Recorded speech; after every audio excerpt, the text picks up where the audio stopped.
companies who refresh their IT devices every 3 to 5 years, individuals who basically find old phones or laptops in their drawers at home and just wants to give them back to the community and see if they can be used by somebody who is in low income and can't obviously pay for a high priced laptop or computer in the store. Now, previous to COVID, we would have just worked with organisations in need across Canada. However, it was highlighted to me about 6 weeks ago that there was a lot of families and kids at home that were in need of schooling, were in need of devices to be able to complete their schooling at home. And with obviously the likes of libraries closing their doors due to COVID-19, they would normally go to a library to get their homework done. And now they're in that situation where they're at home, they do not have a laptop, they're working from their parents' phones, which isn't the best, obviously, way to do your homework. So we kind of come up with a program to help those families in need across Canada at this time. And how can Canadians help out at this point in time? I know a lot of people are looking ways to volunteer and spend their time in a meaningful way. How can Canadians help? Honestly, right now, due to COVID-19, a lot of companies have closed their doors. We've gone from booking pickups on an ongoing basis to booking them random days. I have to say, in the Western Canada so far with this program, we've received so many requests, but we've also received a lot of communication from the public. Individuals are dropping off laptops, computers, whatever they can find at home to help with this program. And what Canadians can do is they can give us a call. They can talk to us on our online chat on our website. They can also email info@era.ca. If they have a laptop or a computer that they would like to drop off, at the moment we're doing by appointment only. If they have over 20 items and they would like us to come by and pick up, we're still picking up at this time once it's over 20 items and it's feasible. Perfect. When we, I know that's a great way Canadians all over the world or all over the country are looking a way to kind of help out, and that they can reach you at era.ca and the direct number as well, the toll-free number, the 8779-E-WASTE, that's 8779-E-WASTE.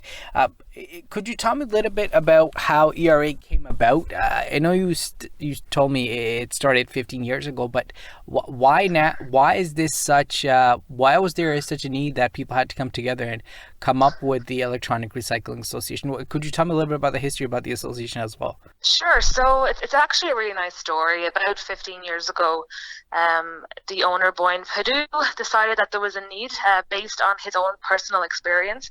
When he was 13, he emigrated from Croatia to Canada in hope to find a better way of life.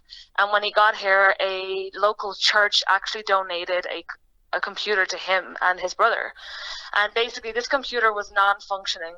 So him and his brother sat down and they kind of just refurbished it and got the computer to come back to life, and they used that on a daily basis to practice their English and to get their own schooling done.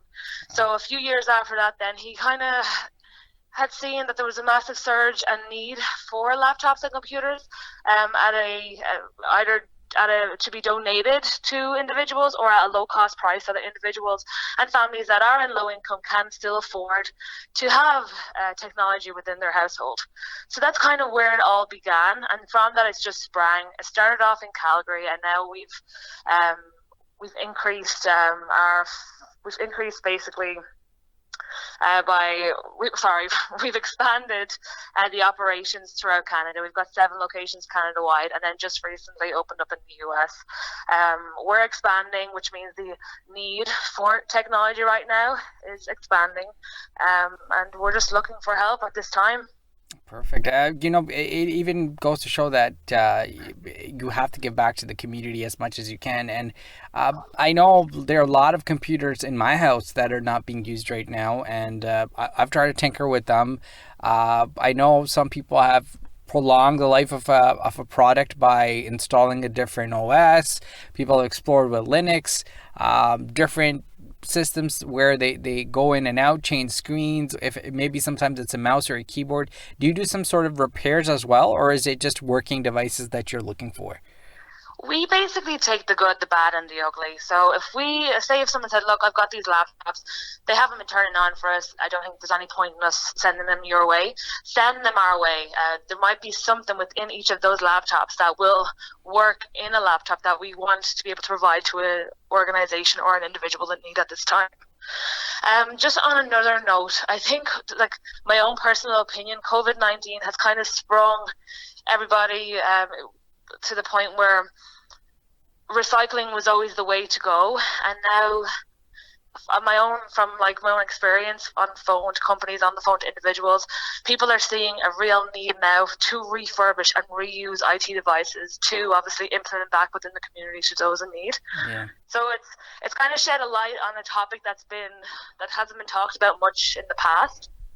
Yeah, for sure. I think we're so used to, if it's not working, to just throw something away, that we had to always find a way to reuse things. And sometimes we have so many devices and electronics. If people do a deep clean of their house, they'll find devices that are operational. They just might not be trendy, or they have devices that aren't operational, but they have working parts that can be used in another device that can be operational, can help somebody out to have the accessibility to the internet, finish their homework, connect with loved ones. The power technology is quite prevalent, and you can see it even our government now is having Parliament via e-conference. So it goes to show you, even world leaders and our own parliamentarians and our governing leaders are using technology to connect with one another. It's so pervasive in society now that we have to kind of find a way to make sure that that connectivity, people don't fall through the cracks, whether it's small business, whether it's students or our loved ones right now.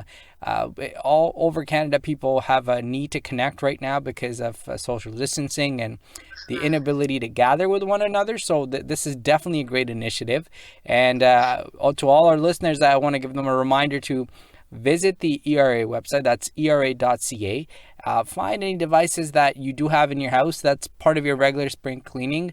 I know we have recycling centers here in Peel as well, but by all means, reach out to them and see how you can help and be part of prolonging the life of a product so it doesn't end up in the landfill, and also do some social good.